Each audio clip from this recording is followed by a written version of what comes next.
Train the muscles, not the joints. So welcome back to Natural Gallant Bodybuilding. And today I want to talk to you a little bit about not overcomplicating things when it comes to your workout program, because I know we talk about sets, reps, volume, intensity, all these types of things, and all these different websites are always talking about this kind of stuff. They're talking about how to do things perfectly, do it the right way, you know, one template is better than the other, and there's this constant debate going on, and I find there's a lot of overthinking going on. So I just want to give you a couple of tips of how I started and how I started to just investigate this thing called bodybuilding. So, you know, one of the things you can do obviously is you can start with a template. You can buy a workout program from me, buy a workout program from your favorite YouTuber or favorite personal trainer, whatever it is, or a favorite bodybuilder, and find out what they did and start to apply that to your own training, right? So basically just start with a template and see how you feel. And then slowly but surely you start adjusting one of those parameters. But I'm gonna talk to you a little bit about how I started and how I started adjusting the parameters of my own workouts.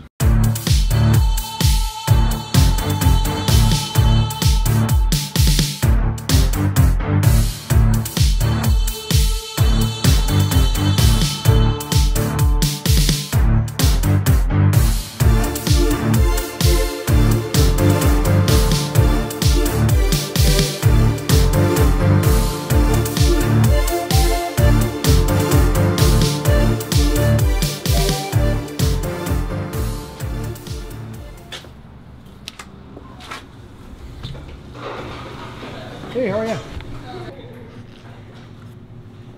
Much better. Just went to that Hemlock Coffee Company there again. Great stuff, I have to say.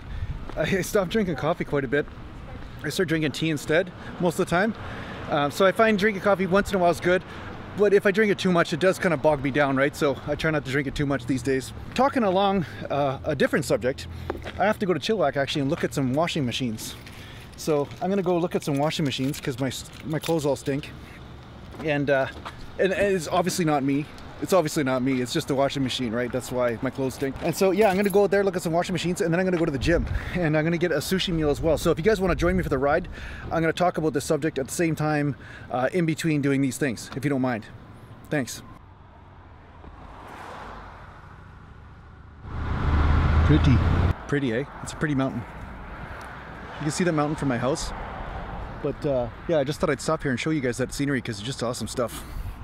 All right, so here I am. All right, so let's get back to business. So what I'm gonna say is, a lot of times people overcomplicate things with sets, reps, all this kind of stuff, but if you wanna just start somewhere and you wanna conduct your own experiment, this is what I'm trying to say, because a lot of people are thinking information and experience are the same thing. Well, you know, I mean, I'm sure you guys have done a lot of research. You go everywhere on the internet, there's always another piece of information that seems to contradict another piece of information. And we all know you can read a book about something, just like I talked about in the last video. You can actually watch a movie about something, but that's not the same thing as having your own experience. Like, I can watch somebody squat, but that doesn't mean I'm having an experience of squatting. And my experience of my body might be totally different than somebody else's. So that said, experience is king. So all the information that you guys are researching, all the information that you're coming across in your life about anything, it's only as important as if it gives you a deeper experience with which you can make decisions.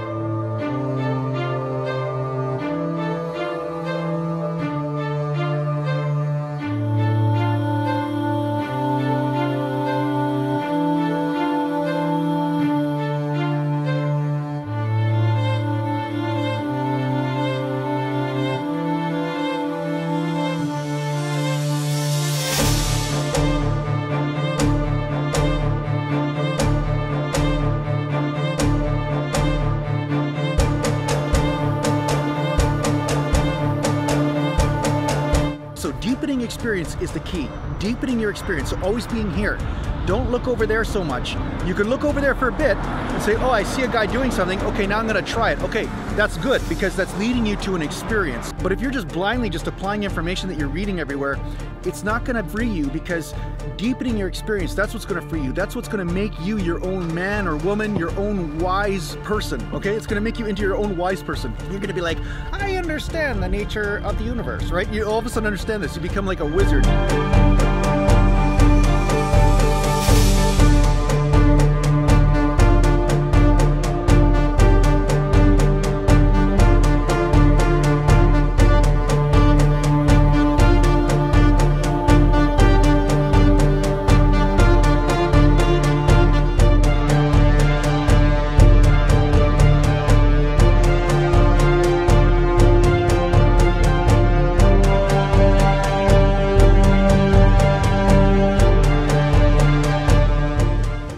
you start to see and experience and know how to move with these experiences. Like, you can't read a book on how to walk.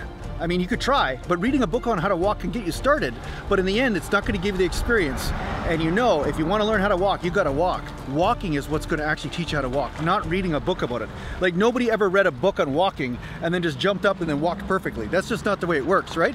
So that said, now that I've ranted for a little bit, I think where a good place for people to start is to say, okay, I'm going to kick the crap out of a muscle group one day and then see how long it takes me to recover from that, right? So say you decide to do a 15-set workout or 10-set workout or 20-set workout on chest, and you go in there and you just fry that puppy up, right? And then you can say to yourself, how long does it take before I'm no longer sore that I can train again, or at least I'm just a little bit tight and I can actually work out again? You know, perhaps that's 2 days, perhaps it's 3 days, perhaps it's 5 days, and that will kind of give you an indicator of how your body recovers. Now, I talk about the 2-day split in this channel a lot. I sell a 2-day split program, I sell a 3-day split program. The reason why I sell different programs is because the amount of sets, reps, and intensity and all that kind of stuff that you're doing will dictate how long it takes you to recover. And I've found my body seems to respond best to small amounts of stimulus more often.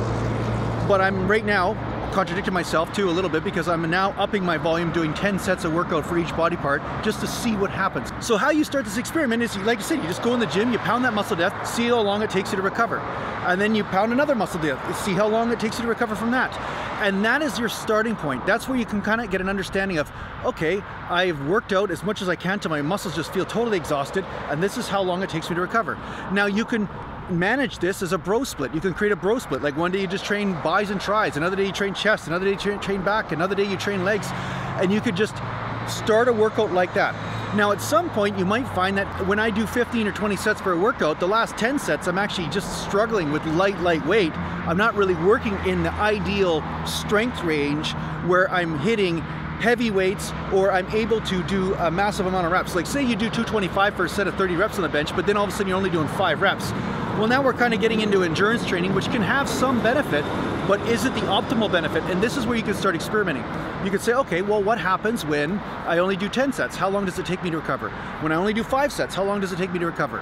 And then you could organize your workout around that. So say it takes you 2 days to recover from 5 sets, then you work that muscle group every 2 days, and then you go from there. And this is how you start. You just start with simplicity.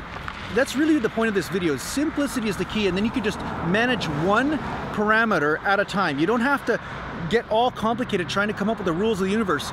First rule of anything in life is experience. Experience it. Get enough information just to get you started, just like I'm giving you right now. Now start experiencing your workouts. Experience your body. Say, okay, what's happening? What do I feel? Are my joints sore? Is my muscles sore? Am I getting stronger? Am I not? Is my body changing over a period of 2 or 3 months of training? This is the thing you need to do. Then as you do this, then you can start playing with one parameter at a time. And as you adjust that one parameter, you'll start to get an idea of how that parameter affects you and your body. Look, it's almost the same thing. The mountain there, you see? You see my arm is bigger than that mountain? That means I know what I'm talking about. If your arms are bigger than mountains, that means you know what you're talking about. What I'm trying to say to you guys is that awareness is the most important thing. Awareness of what's happening. So the only way you will grow in awareness is if you are not afraid to experiment with your training. So as you just try things, you will grow this awareness, and that naturally will take care of you in the long run. And the neat part about awareness is that it is always, in every moment, evolving. It's able to evolve. It's not the same as being a fanatic about a technique or some type of program, because you know, people, they sometimes will cling to a program even though it's obviously not working anymore. And this is a sickness that's going on in the world today. People are clinging to stuff that's not working. So find out what's working, and if something's not working, don't be afraid to change one parameter up and then conduct your own experiment and see what happens, right? There's no hate in that. That's the neat part about it. I mean, there's so many people that are hating each other because of, like, you know, what I'm doing that works should work for you and all this kind of stuff. But ultimately, there's so many different parameters, so many things that are going on in your life and in your physical body that contribute to whether you can make gains or not, or that contribute to whether something will work for you or not. Sometimes something as simple as diet or something as simple as muscle tissue fiber content. Sometimes it's something to do with your own genetic lineage. There's a lot of different things. Sometimes it's stress levels. These things will all dictate whether a program will work properly for you or not. So it's always important to remember that there's a lot of things going on, and some of these things are beyond your level of awareness at this time. So all you can do is grow your awareness as good as you can, but don't become too fanatical, because sometimes there's something new or something unknown to you that will become known to you as you gather experience, as you just go through the motions and pay attention. So I hope this helps you out in your training program. I hope this helps you become huge, and most importantly, love Jason more. That's really what it's all about, you know. If you like me more, that's more important. If you need to get a hold of me, just go to naturalgallantbodybuilding.com, and take care for now.